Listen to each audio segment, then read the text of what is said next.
ঈশ্বরের তৈরি করা একটি সুন্দর বাগানে প্রথম পুরুষ আদম এবং নারী হবা বসবাস করত। কিন্তু শয়তান ছল চাতুরির মাধ্যমে সাপ সেজে আদম এবং হবাকে প্রলুব্ধ করল।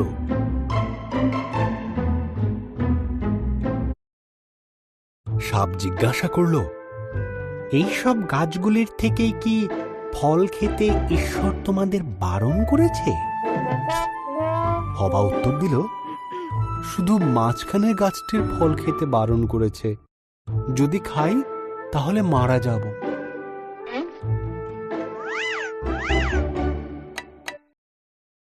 সাপ বলল, তুমি মারা যাবে না। ঈশ্বরের ওই গাছ থেকে ফল খেতে না দেওয়ার পেছনে বিশেষ কারণ আছে। যদি তুমি খাও তবে তাঁর মতন হয়ে যাবে।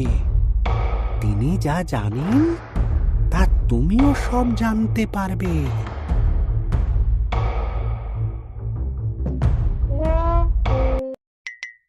হবা ফলটি খেল। সে তার সঙ্গে আদমকে কিছুটা ফল খেতে দিল।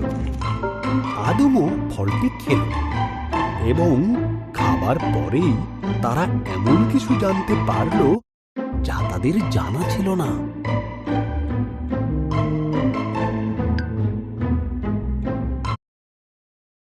একটি বিষয় তারা জানতে পারল যে তারা উলঙ্গ ছিল। তারা পাতার বস্ত্র তৈরি করে নিজেদের লজ্জা ঢাকল। তারা আগে কোনোদিন ভয় বা লজ্জা পায়নি। তাই তারা বুঝল কিছু একটা ভুল হয়েছে। ঈশ্বর ডাকলেন, আদম, হবা। আদম উত্তর দিল, আমরা লুকিয়ে আছি, আমরা উলঙ্গ। ঈশ্বর দীর্ঘশ্বাস ফেলে বললেন, তোমরা ওই গাছের থেকে ফল খেয়েছ, তাই তোমরা জানো। তখন আদম হবাকে দোষ দিল, আর হবা সাপকে দোষ দিল।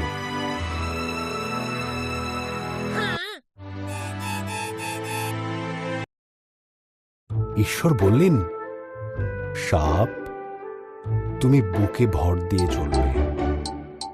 এক নারীর পুত্র সন্তান তোমাকে পরাজিত করবে।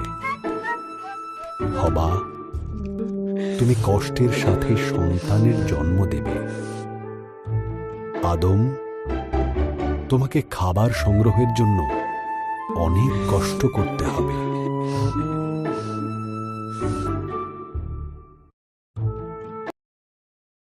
এরপর ঈশ্বর আদম এবং হবার জন্য পোশাক তৈরি করে তাদের পরালেন আর বাগান থেকে বের করে দিলেন।